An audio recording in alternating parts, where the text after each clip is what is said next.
to do anything that was going to turn the people against them.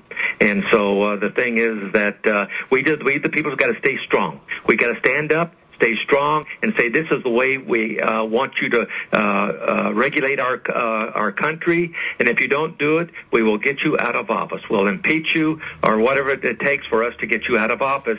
And you're going to start representing us as a people, or you're not going to be around. You're going to be unemployed. Chuck Norris. What irritates me with this government, you know, which the Congress has voted in for themselves, they serve one term, Alex, and they get 80% of their pay for the rest of their life. Oh, I know. It's like, and then plus their pension and welfare and benefits, all that, they get 100% for the rest of their life. It's totally unfair. And they want more. And they still get more and more. Fannie Mae, gave contributions to Chris Dodd, and I mean the money they're raking in from the companies that have bellied up, and the government is pouring billions upon billions of dollars into these companies.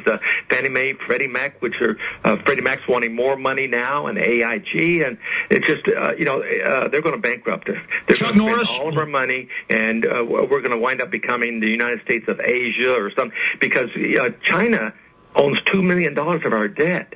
Chuck, that's what I wanted to say to you. The New World Order, globalism, the foreign banks that are taking over our country right now. I mean, on air, there's a New World Order. You said you've heard my show for years. Now they're openly announcing world government that the banks are going to run. Are you against that? Oh, absolutely.